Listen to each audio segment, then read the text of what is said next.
Hi everyone, welcome to my channel. ತಮ್ಮೆಲ್ಲರಿಗೂ ನಮ್ಮ ಚಾನಲ್ಗೆ ಸ್ವಾಗತವನ್ನು ಕೋರುತ್ತಾ ಇವತ್ತಿನ ವಿಡಿಯೋದಲ್ಲಿ ತಮ್ಮೊಂದಿಗೆ ನಾನು ಹಂಚಿಕೊಳ್ಳುತ್ತಿರುವ ಒಂದು ವಿಷಯ ಏನು ಅಂದರೆ, ಇಲ್ಲಿ ವಿವಿಧ ಮೊರಾರ್ಜಿ ವಸತಿ ಶಾಲೆಗಳ ಪ್ರವೇಶ ಪರೀಕ್ಷೆಯ ಆದರ್ಶ ವಿದ್ಯಾಲಯ ಆಗಿರ್ಬೋದು ಹಾಗೂ ಇನ್ನಿತರ ಮೈನಾರಿಟಿ ಮೊರಾರ್ಜಿ ಪ್ರವೇಶ ಪರೀಕ್ಷೆಗಳಿಗೆ ಉಪಯುಕ್ತವಾಗಬಹುದಾದ ಒಂದು ವಿಜ್ಞಾನ ವಿಷಯದ ಮಾದರಿ ಪ್ರಶ್ನೆ ಪತ್ರಿಕೆಯನ್ನು ತಮ್ಮೊಂದಿಗೆ ವಿಶ್ಲೇಷಣೆ ಮಾಡಲಿದ್ದೇನೆ.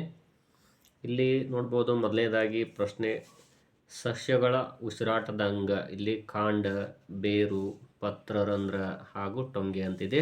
ಇಲ್ಲಿ ಸಸ್ಯಗಳು ಉಸಿರಾಡುವುದು ಇಲ್ಲಿ ಪತ್ರರಂಧ್ರಗಳ ಮೂಲಕ ಉಸಿರಾಡುತ್ತವೆ. ಸೊ ಇಲ್ಲಿ ಸಿ ಆನ್ಸರ್ ಆಗುತ್ತದೆ. ಸಸ್ಯಗಳು ಉಸಿರಾಡುವುದು ಪತ್ರರಂಧ್ರಗಳ ಮೂಲಕ ಅನ್ನೋದನ್ನು ತಾವು ಗಮನಿಸಬೇಕು. ರೈಲುಗಳಲ್ಲಿ ಬಳಸುವ ಇಂಧನ ಇಲ್ಲಿ ಪೆಟ್ರೋಲ್, ಡೀಸೆಲ್, ಕಲ್ಲಿದ್ದಲು, ಡೀಸೆಲ್ ಎಲ್ಲವೂ ಅಂತಿದೆ. ರೈಲುಗಳಲ್ಲಿ ಬಳಸುವ ಒಂದು ಇಂಧನ ಯಾವುದು? ಇಲ್ಲಿ ಕಲ್ಲಿದ್ದಲು ಮತ್ತು ಡೀಸೆಲ್ ಆಗುತ್ತದೆ. ಇವೆರಡು ಇಂಧನಗಳನ್ನು ಇಲ್ಲಿ ರೈಲುಗಳಲ್ಲಿ ಬಳಸಲಾಗುತ್ತದೆ. ಗಾಳಿಯ ಯಾವ ಘಟಕವನ್ನು ಜೀವಿಗಳು ನೇರವಾಗಿ ಬಳಸುವುದಿಲ್ಲ? ಇಲ್ಲಿ ಆಮ್ಲಜನಕ, ಇಂಗಾಲ ಡೈಆಕ್ಸೈಡ್, ಸಾರಜನಕ, ನೀರಾವಿ ಅಂತ ಇದೆ. ಇಲ್ಲಿ ಜೀವಿಗಳು ಡೈರೆಕ್ಟಾಗಿ ಇಲ್ಲಿ ಸಾರಜನಕವನ್ನು, ನೈಟ್ರೋಜನ್ನ ತೆಗೆದುಕೊಳ್ಳುವುದಿಲ್ಲ. ಇಲ್ಲಿ ಬಿ ಆನ್ಸರ್ ಆಗುತ್ತದೆ. ಇಲ್ಲಿ ನೀರನ್ನು ಚುಚ್ಚುಮದ್ದು ಮತ್ತು ಔಷಧಿಗಳಲ್ಲಿ ಬಳಸುತ್ತಾರೆ. ಯಾವ ನೀರನ್ನು? ಸೋಸಿದ, ಕುದಿಸಿದ, ಬಟ್ಟಿ ಇಳಿಸಿದ ಹಾಗೂ ಶುದ್ಧೀಕರಿಸದಂತಿದೆ. ಇಲ್ಲಿ ಯಾವ ನೀರಪ್ಪ ಅಂದರೆ ಅದು ಬಟ್ಟಿ ಇಳಿಸಿದ ನೀರು.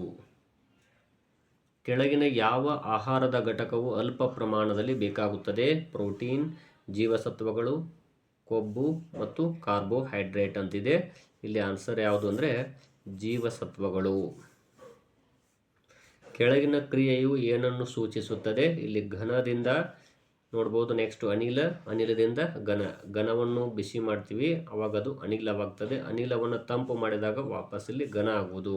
ಇದಕ್ಕೆ ಏನಂತಾರೆ? ಇಲ್ಲಿ ಪ್ಲವನತೆ, ರೂಪಾಂತರ, ಪ್ಲಾಸ್ಮಾ ಉತ್ಪತನ ಅಂತಿದೆಯಲ್ಲ, ಇಲ್ಲಿ ಉತ್ಪತನ ಆಗುತ್ತದೆ. ಸೊ ಇಲ್ಲಿ ಆನ್ಸರ್ ಸಿ ಆಗುತ್ತದೆ. ಸಮುದ್ರದ ನೀರು ಒಂದು ಮಿಶ್ರಣ, ಸಂಯುಕ್ತ, ಧಾತು ಯಾವುದು ಅಲ್ಲ ಅಂತಿದೆ. ಇಲ್ಲಿ ಅದು ಒಂದು ಮಿಶ್ರಣ ಆಗಿದೆ. ಸಮುದ್ರದ ನೀರು ಒಂದು ಮಿಶ್ರಣ. ಇಲ್ಲಿ ಎ ಆಪ್ಷನ್ ಸರಿಯಾದ ಉತ್ತರವಾಗುತ್ತದೆ. ಬೇಸಿಗೆ ಕಾಲದಲ್ಲಿ ಕೆರೆ ಬಾವಿಗಳ ನೀರು ಕಡಿಮೆಯಾಗಲು ಕಾರಣ? ಚಲನಶಕ್ತಿ, ಯಾಂತ್ರಿಕ ಶಕ್ತಿ, ಪ್ರಚನ ಶಕ್ತಿ, ಉಷ್ಣಶಕ್ತಿ. ಇಲ್ಲಿ ಬೇಸಿಗೆಯಲ್ಲಿ ಬಿಸಿಲು ಅಥವಾ ಇಲ್ಲಿ ಸೂರ್ಯನ ಶಾಖ ಜಾಸ್ತಿ ಇರುವ ಕಾರಣ ಅದೊಂದು ಉಷ್ಣಶಕ್ತಿಯಾಗಿರ್ತದೆ. ಅದಕ್ಕೋಸ್ಕರ ನೀರು ಕಡಿಮೆಯಾಗುತ್ತದೆ.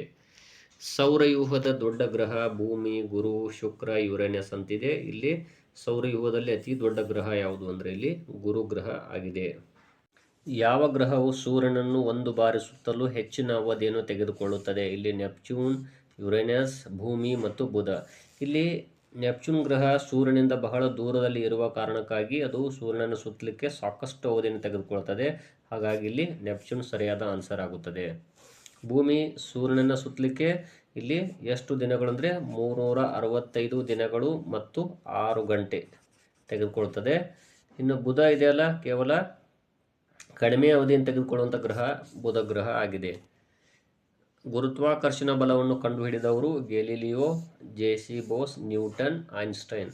ಇಲ್ಲಿ ಗುರುತ್ವಾಕರ್ಷಣ ಬಲವನ್ನು ಕಂಡುಹಿಡಿದವರು ನ್ಯೂಟನ್ ಅವರು. ಸಿ ಆಪ್ಷನ್ ಆಗುತ್ತದೆ.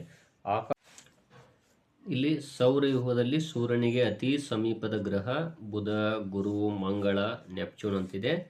ಇಲ್ಲಿ ಸೌರವ್ಯೂಹದಲ್ಲಿ ಸೂರ್ಯನಿಗೆ ಸಮೀಪವಾದ ಗ್ರಹ ಯಾವುದು ಅಂದರೆ ಇಲ್ಲಿ ಬುಧ ಗ್ರಹ ಆಗಿದೆ. ಎ ಆಪ್ಷನ್ ಸರಿಯಾದ ಆನ್ಸರ್ ಆಗುತ್ತದೆ. ಯಾವ ಅಂಗದಿಂದ ಉಸಿರಾಡುತ್ತದೆ? ಮೂಗು, ಚರ್ಮ, ಕಿವಿರುಗಳು, ಶ್ವಾಸಕೋಶ ಅಂತಿದೆ. ಇಲ್ಲಿ ಕಿವಿರುಗಳ ಮೂಲಕ ಮೀನುಗಳು ಉಸಿರಾಡುತ್ತವೆ. ಚಂದ್ರನು ಪೂರ್ಣವಾಗಿ ಗೋಚರಿಸುವ ದಿನವನ್ನು ಏನೆನ್ನುತ್ತಾರೆ? ಗ್ರಹಣ, ಹುಣ್ಣಿಮೆ, ಅಮಾವಾಸ್ಯೆ, ಒಂದು ಮಾಸ ಅಂತಿದೆ. ಇಲ್ಲಿ ಅದಕ್ಕೆ ನಾವು ಹುಣ್ಣಿಮೆ ಅಂತ ಕರಿತೀವಿ, ಚಂದ್ರನು ಪೂರ್ಣವಾಗಿ ಇಲ್ಲಿ ಗೋಚರಿಸೋದಕ್ಕೆ. ಭದ್ರಾ ಯೋಜನೆ ಯಾವ ಸ್ಥಳದಲ್ಲಿದೆ? ಭದ್ರಳ್ಳಿ, ಲಕ್ಕವಳ್ಳಿ, ಮನವಳ್ಳಿ, ಬ್ಯಾಲಹಳ್ಳಿ ಅಂತಿದೆ. ಅದಕ್ಕೆ ಲಕ್ಕವಳ್ಳಿ ಹತ್ತಿರ ಇದೆ ಭದ್ರಾ ಯೋಜನೆ.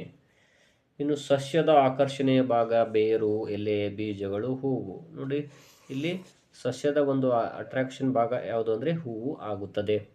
ಈ ಕೆಳಗಿನವುಗಳಲ್ಲಿ ಯಾವುದು ನವೀಕರಿಸಬಹುದಾದ ಇಂಧನದ ಮೂಲ? ಸೀಮೆ ಎಣ್ಣೆ, ಪೆಟ್ರೋಲ್, ಡೀಸೆಲ್, ಗೋಬರ್ ಗ್ಯಾಸ್. ನವೀಕರಿಸಬಹುದಾದ ಅಂದರೆ ನಾವು ಬಳಸಿದ ಹಾಗೆ ಅದು ಖರ್ಚಾಗುವುದಿಲ್ಲ ಅಥವಾ ಖಾಲಿ ಆಗುವುದಿಲ್ಲ.